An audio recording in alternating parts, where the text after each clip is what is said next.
we have sound back. All right, I think we're ready to start again. Let's welcome Congressman Scott Taylor to the stadium, to the riser. Thank you, Doctor. Appreciate it. Yep. Oh, you already got water out here. Yeah. And I can tell you that glass is new. It isn't recycled. Well, I did ask him to, because they distill the water here on the roof and they make beer out of it. Pleasure House Brewing. And so I asked if you had any, but I think they were out. So I'm going to ask you mostly, as I said earlier, let's just pretend like we're in the living room having a conversation, because this is how it would be.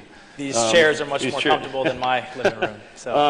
So I'm going to ask you mostly the same questions so the audience can compare answers and listen to what each candidate has to say. But since you're in Congress right now, I'm going to ask you a couple of questions about some things the Trump administration is doing related to the environment and ask you to just comment on them. Sure. So to start off, for 2 years in a row now, the Trump administration has proposed eliminating funding for the Chesapeake Bay program and the Clean Water Act programs. How would you address proposals to cut funding if reelected? So these would be future budgets, future proposals to cut funding. How will you address those future proposals? Let me preface the statement by saying, thank you for being here tonight. I really appreciate it. Thanks to CBF for putting this on. You got a great turnout, great night. I think it's important to say that there hasn't been a presidential budget signed into law in the history of this nation. So that is a suggestion. Article 1 is very clear. It's the Congress that creates the budget. So what I can tell you is, while I completely disagree with the president, I grew up on the Delmarva Peninsula, working on a farm, working in a crab house. I know watermen and farmers and fishermen and stuff like that. So the Chesapeake Bay has always been important to me. The water, the air, all of it. So I opposed it in my first term. Not only did we oppose it, because it's very easy, and on one hand in Congress, you can call people and you can shed light on things and you can apply pressure and stuff like that. On the other hand, you're one of 435. So it's difficult to get anything done. So every time we have a problem set, and I'm going to get to this specific problem set, you have to figure out what the parameters of your office are and how you can be impactful with every single situation. And that's what we do. We figure it out. So in this particular instance, with funding for the Chesapeake Bay, I sit on the Appropriations Committee.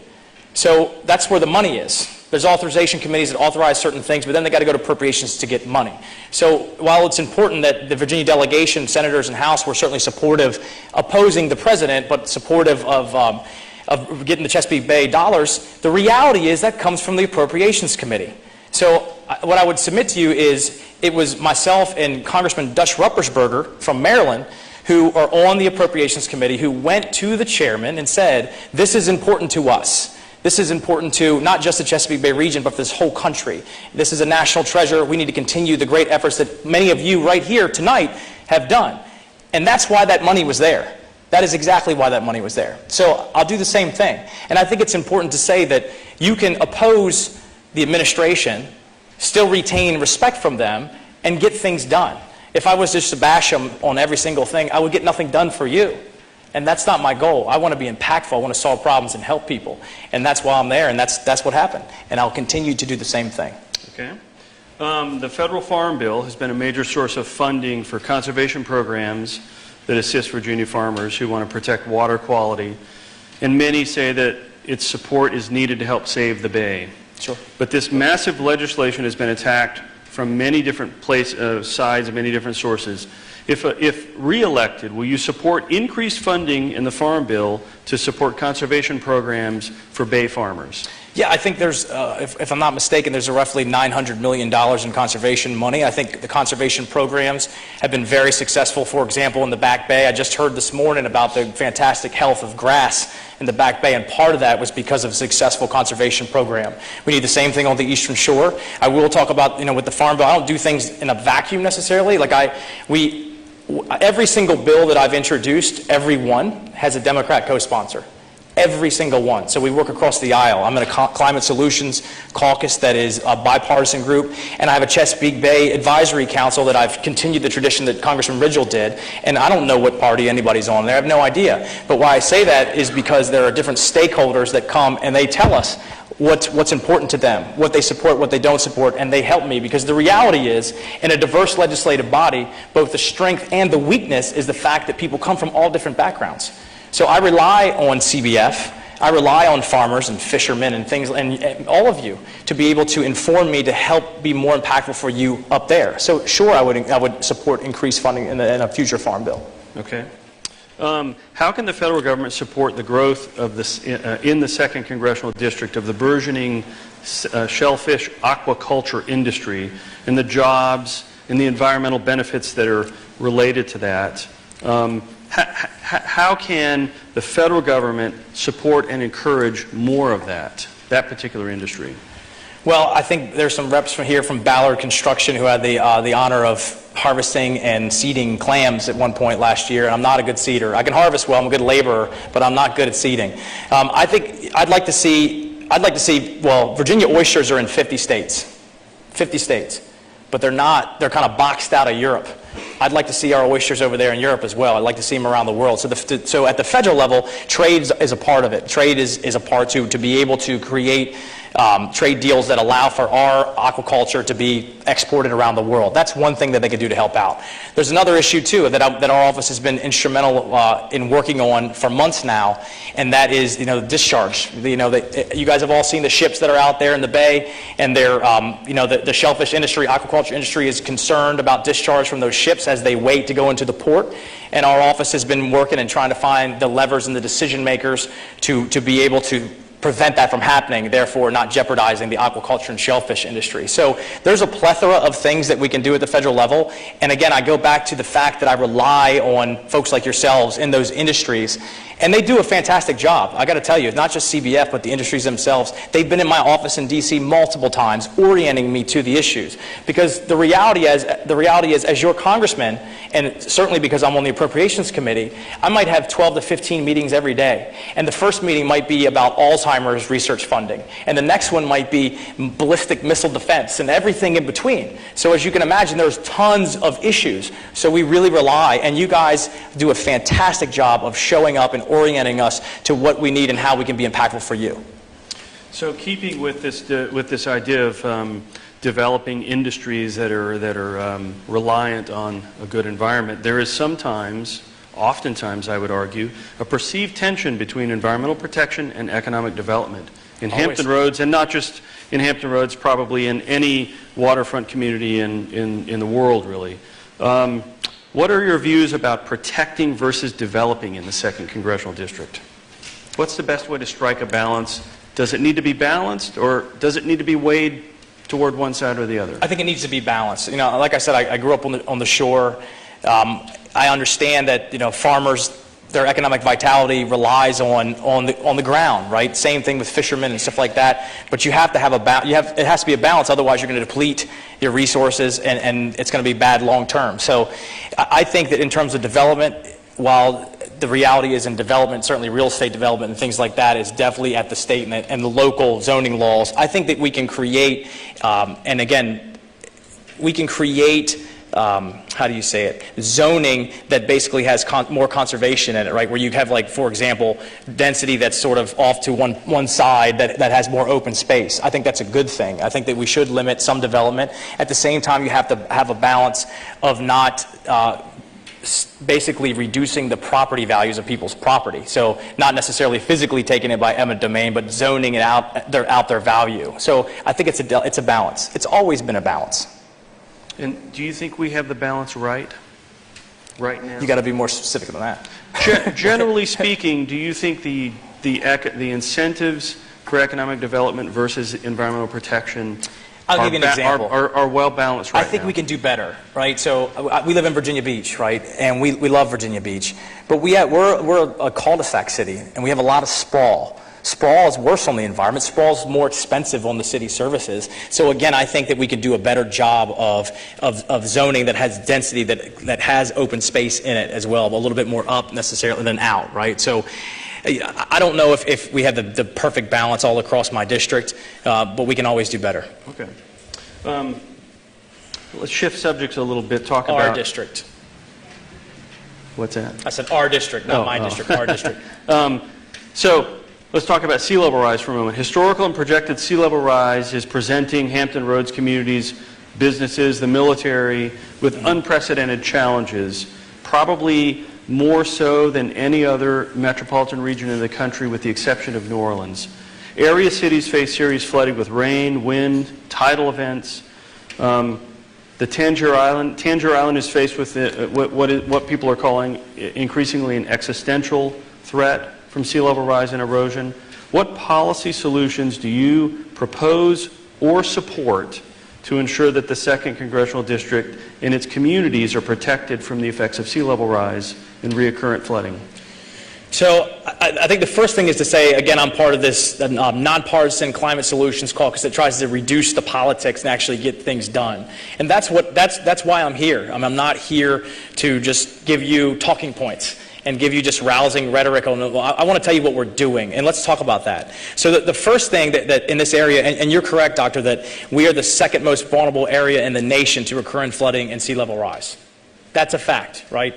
It's a fact that we have soundings off the Chesapeake Bay, that we have sea level rise. Norfolk has subsided, so they're sinking a little bit. We got increased volatility in storms and water coming up through Back Bay that's increasing the flooding there. So we have to do some things. The first thing that we worked with Old Dominion University, we worked with William and Mary University to try to get, we have a bill. I've introduced a bill, and it's bipartisan. Again, every single bill that I have introduced has a Democrat co-sponsor, and it designates centers of excellence in recurrent flooding and sea level rise. Why? The reason why is because you have, hopefully, research and development. Once it's designated, you have research and development dollars that flow there. You have potential economic clusters of businesses that work on resilience that could help us here, also around the coast of the United States, and potentially around the world. So that's one thing. The second thing at my level is to protect our military assets. We have 43-ish% of our economy is direct federal spending, which is why it's important I'm on the Appropriations Committee so that we have a seat at that table. And what we did in the appropriations language, and let me also say that 2% of bills that are introduced, 2%, less than 2%, are signed into law. Less than 2%. But on the appropriation side, there are 12 bills that fund the government. They go through eventually to fund the government. So you can put things on the appropriations bills that will go through. And one example that we did put through to deal with this very issue, to protect our military bases, we have 8 major military installations in our district that are vulnerable to recurrent flooding, that are vulnerable to sea level rise. So DOD can spend money for resilience on their piers and things like that over in Norfolk. What they couldn't do was their access roads, getting soldiers and sailors to and from the base. It's very clear if you're not able to get your soldiers and sailors to the base, you're not going to have a base that long. They're going to take it away. So we were able to put language in that is now law that prioritizes DOD to work with localities and states to deal with access roads and request them to have, within 30 days, they have to talk about what they're going to do to address those issues. So I mean, we can talk, and we don't have a lot of time to do it, but we can certainly talk about how we address it on a much bigger level, on a global level, and all those things. But the reality is we have to do things now for resiliency here in this area. Our office is working with localities now to try to identify grants that deal, so we can bring money to help with out-of-date sewer drains and things like that. Obviously, Virginia Beach, out-of-date sewer drains. We had flooding that was unexpected in areas that were unexpected. So my goal is to do things. It's not to talk about it, it's to do things, and that's what we've done. So a couple of follow-up questions to that. Is there money tied to that new language that requires the military to work with local communities? Because that seems to be the key. Local communities would probably work with any partner that had money to bring to the table because the local communities don't have it. Is there money tied to that? DOD already has the authorization to use those monies. So now they already have the authorization to use the money that they have for resilience on the base. Now they will have the ability to deal with access roads. So the answer is yes. And then in terms of what the locality does or if there's a match, if not, that's all dependent on the actual negotiation of the base, right? But the reality is we have an issue right in Norfolk, the world's largest naval base in the world. We've got to deal with it. And Norfolk knows that, and the naval base knows it too. So I'm optimistic that we'll take care of that and protect those military assets for this area. Given the President's interview yesterday on 60 Minutes, I've got to ask you this question. Do you believe in climate change, and is it man-made? So I didn't see his interview, but yes, I do. And I do think that man contributes to it, absolutely. I think that, the question is what we do about it, right? And there's all these arguments and stuff like that, and there's science. There's environmental science that shows very clearly things that man has contributed to it. There's also political science. And that's a reality, and you know that very well, Doctor. I do know that. Right? So what do you do and what can you do? One of the things I think that, and I'm not sure if it's one of your questions or not, but I'm sure the Paris Agreement will come up. And when we look at aid, when we look at what we do, what can we do with that aid? How can we be the most efficient and effective with your tax dollars? So while I grew up on the Eastern Shore and the Delmarva Peninsula, I've also been to like 45 countries, and I've spent years overseas in countries, and a lot of countries that don't have the capacity to be able to deal with these issues, which is what some of the money that's proposed would have be used there. So I'll give you this figure. There's a study that shows that burning the rainforest in Indonesia, and some of that's man-made, some of that's farmers burning it, some of it's timber, they're burning it, some of it's because El Nino creates dry conditions and there's fires and nonstop fires that are burning. In 2015, there was a study that showed that one day of those burning fires was equivalent to the whole energy usage from the United States. One day of burning fires. Because you have billions of years of compacted carbon underneath those rainforests, and you burn the filters, the trees, and then you release that into the atmosphere, and it's devastating. So my point in all that is, I think we can find better ways to use aid to be able to actually get after the problem because it's our taxpayer dollars, we have to be responsible with it to benefit the world. But the answer to you is yes. Okay. Shift subjects just a little bit. I've looked up some of your public statements on this, on offshore drilling. And it sounds to me like you are opposed to drilling off the coast of Virginia during the current 5-year lease program, or given the current 5-year lease program. Is that your position? I'm so glad you gave me this opportunity, Doctor. And would you support a permanent moratorium on offshore drilling off the Virginia coast? All right, so the first thing is this, and I want to address a couple of things. My position is no to offshore drilling. No, it's not. I'm against it. I'm against offshore drilling. I think I need to make that very clear. We actually proposed 2 amendments to ban it off the coast of Virginia and ban it off the coast or off the East Coast to basically stop it, right? So there also has been some misinformation about an amendment that I voted against. And that specific amendment that's being used as, quite frankly, it's the political, silly season, so it's an attack. That amendment would have stopped the leases all across the United States from being renewed or anything like that. You're talking about billions and billions of dollars in Texas and California and Alaska and the Gulf and Louisiana, who they want it. But you would have stopped that amendment would have stopped it for all of them, which would have had devastating effects on billions of dollars, on millions of jobs, on our energy market, our economy as a nation. Quite frankly, I thought it was highly irresponsible, and I actually said on the air to the patron of the bill that if it was a little bit tighter, I would have supported it. But it wasn't tight enough. But I introduced my own amendments that would barred it off Virginia, and it would have barred it off the Atlantic coast. So that is my position, and it's very public. So it's been public. And furthermore, not only have we introduced that legislation, I'm also friends with the Secretary. So I've made it very clear what my position is. And to be fair, and to be clear, our whole delegation's not opposed to offshore drilling, right? So it's important for us for me to step up and fight, even with our own delegation, because there are folks in our delegation that support it. But my position is against it. And I'll continue to do that for as long as I'm there. So what about a precursor?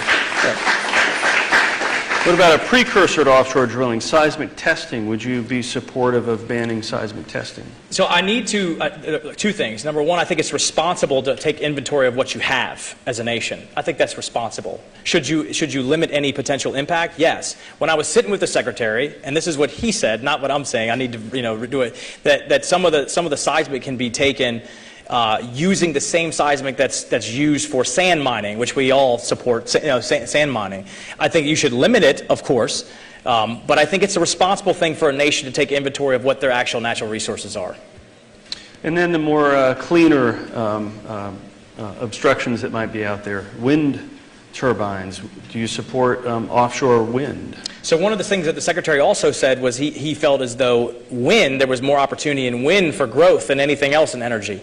I do. I support anything that makes sense, right? So we have a lease now. And in Virginia Beach, as opposed to just about everywhere on the East Coast, there's actually a direct plug-in to the power grid right off Dam Neck, which makes it cheaper for us to start that. So absolutely. Okay. And plus, not only that, not only to get that kind of energy, but it also creates high-paying mechanical jobs because to work on them turbines, it's really good. It's high-paying. So we also, if we do move in that direction, which I think that we will, I think we also have to have some skills developed to be able to teach people to be able to work on turbines, so that we're not sending them over to Denmark or somewhere else. That we're actually creating that pipeline for those skilled jobs right here, and then we can expand offshore wind. Great. Let me shift subjects a little bit on you, staying with the environment, obviously. The poultry industry on Virginia's eastern shore has been expanding pretty significantly in recent years, giving rise to concerns about potential water quality issues, air quality issues, water supply issues. Virginia DEQ has a role in regulating these farms, but not all aspects are regulated by DEQ. For example, ammonia-containing air emissions from large poultry houses are not currently regulated by the state. Do you think the poultry industry expansion is safe and can be done safely? Is there a possible role for greater federal regulation in this area? So a couple things. Number one, I have shoveled a lot of chicken poop in my life, so I know how much it smells. I know you've seen up there. So I think that a couple things. Number one, there's an ACAMAC study right now by DEQ that started in August. And it's going to study this exact thing in terms of, not the air, but on the ground and into the water. They're studying it right now with, I think it's 2 or 3 poultry farms now. Keep in mind that poultry is the biggest industry on the Eastern Shore, provides the most jobs. So we have to have that balance that we talked about earlier. And right now there's a study. I'm interested to see what that comes out. I think all of us should responsibly figure out, or wait and see what comes out in that study and how we can move after that. And that's the same thing goes with at the federal level. So the EPA, which some people in this room have fought for years to be able to get the EPA to create these certain standards and for air quality and figure out, hey, how much is this impacting air quality up there? Well, the Inspector General of the EPA came out in September 2017 and said the EPA has failed to come up with a responsible way to see if that is, in fact, affecting air quality or not. So the EPA right now needs, and to be honest, I found that out as I was coming to this forum, so we are happy to send a letter to the EPA to get them off their butts and to figure out a way to be able to have a reasonable, responsible measurement on those poultry farms themselves to see how that's affecting air quality and then what we can do about it. So I think it's important to see what comes out of the studies out of both of those things. Okay. I'm going to ask you a few questions that ask you to speak in the context of your currently sitting in the office, sort of defend the administration or say what you're doing about something, right? The acting director of the National Park Service has proposed downgrading the National Park Service Chesapeake Bay office by transferring control of the Captain John Smith Chesapeake National Historic Trail away from it, and also eliminating the superintendent leading the office. Have you acted on this at all? What would you do? This would essentially be taking something out of your district and moving it away. Because I need more information on that, but I will tell you that they're already understaffed. So I'm almost certain I would oppose that and fight for it to happen because I know they're understaffed. Okay.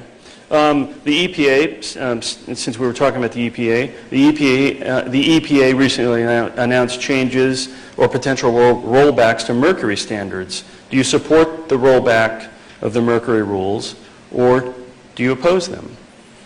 I'm going to be candid. I need more information. I don't know exactly where it is, but it doesn't sound good. So I need more information. Okay. To give you a responsible answer. Fair enough. Look at the transportation sector for a moment. The transportation sector is now the largest source of carbon emissions in the nation. And despite this, the EPA has announced its intentions to roll back the rules designed to reduce tailpipe emissions. This change will have implications for both the environment and for public health. Should the auto manufacturing industry play a role in reducing carbon emissions and other pollutants emitted by cars, or should they be let off? I don't think it should be let off at all. I think it's a mistake, quite frankly, to pause that. I think we should move and continue to move in that direction. That being said, let's be realistic. The federal government, the EPA, and the executive branch, they're the ones who will set that. What Congress can do is legislate it, but that's unrealistic. It's unrealistic. You're going to have enough votes to be able for Congress to say we're going to set the emissions. I mean, it's just unrealistic. So I can say that, but it's kind of like what you want to hear. It's not the reality and realistic. So I do think that we should continue on the path to make things more fuel efficient. And I'll tell you, I've worked on these types of things. When I was a state delegate, we passed 3 laws that dealt specifically with 18-wheeler trucks, diesel trucks, to be able to incentivize the industry to get to use natural gas, which is a lot cleaner, of course, than diesel for emissions. And once we passed those 3 laws, the UPS changed their whole Virginia fleet to natural gas vehicles, which helps our emissions. So I think we should move in that direction for sure. Okay. This one is submitted by a registrant who's here. I obviously don't know the name of the person. Do you believe that coal-fired power plants are harmful to the environment, and should they be more regulated, eliminated, transitioned to natural gas, something else? I think they can be harmful. I think the United States does a better job than anybody in the world, except for maybe a couple countries in Europe, of making sure that it's the least amount of harmful as possible. But I am a free market guy, and the market's actually doing that. The market is reducing the amount of coal-fired plants because of natural gas, because you have this abundance of natural gas in the United States. We're the Saudi Arabia of natural gas. And because of the regulatory environment, the financing and such for coal-fired plants, it's actually moving in that direction now. So, I think there's sufficient regulation on them now. And like I said, I think that the market is going to be moving in that direction. Okay. It's going to continue into that direction. So I'm going to ask you one sort of open-ended but directed question, and then we'll give you the opportunity to make a closing statement. The same question that I asked Elaine Luria at the end. What is your boldest policy idea to build a clean energy future for Virginia should you go back to Congress in January? That's a good question. This is my boldest, and you've not heard this, I bet. If you have, raise your hand. My boldest one is this. So nuclear, obviously, zero emissions. The problem is uranium, right? There were 2 elements that were proved by the United States. You had uranium and you had thorium. So when you look at thorium doesn't sustain a chain reaction, so there's no Fukushima-type meltdown, right? The reason why the United States went to uranium as opposed to thorium, I've been waiting to give this answer for a while. The reason why the United States went to uranium as opposed to thorium is because we wanted to create bombs, right? And then we created a market for uranium and not a market for thorium. Thorium is more abundant in the Earth's surface. It's much more efficient than uranium. You can't make a bomb out of it, and it doesn't have a meltdown. And what should we do about that? What should we do with it? So who knows what the biggest user of energy is in Virginia? Who knows? That would be a good guess, but it's not. It's data centers. Data centers, which are popping up everywhere. They're very, very intense for energy demand. Military is right there, but it's data centers. So I think that the regulatory environment should be changed, that we should work on safe thorium modular plants to be able to power things like data centers, things like military bases, not just here, but also abroad as well. So that's my boldest solution for zero emissions that I think can very much help out the energy grid here in Virginia and free up energy for other things. And it can provide unlimited source of energy for things that are very energy intense, like data centers, like the military, quite frankly. So we have those little modular plants and ships all around here, right? Let's do it with thorium as opposed to uranium and make it a lot safer and where it's more abundant. So that's my biggest bold energy solution. Great. Well, you now have the opportunity to make a closing statement to the Sure. Well, audience. look, I want to thank you guys for coming out. Can we give CBF a round of applause, please, and all the work they've done?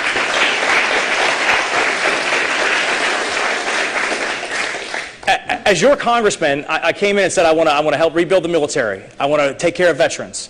I want to do things to make the conditions of the economy to thrive.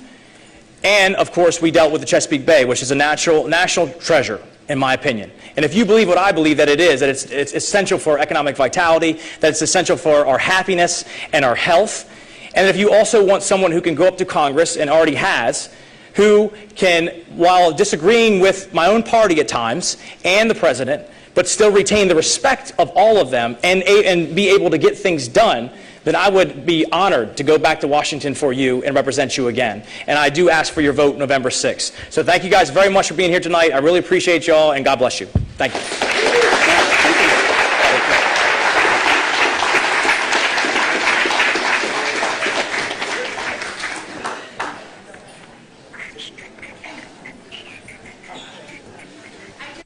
Thank Dr. Kidd. Just 1 second, Dr. Kidd, for moderating our event. Thank you, Representative Taylor. Thank you, Elaine Luria, who has already left, but thank you to her as well. And thank you to all of you. I cannot endorse either candidate, but I can endorse voting. Please vote on November the 6th. Thank you.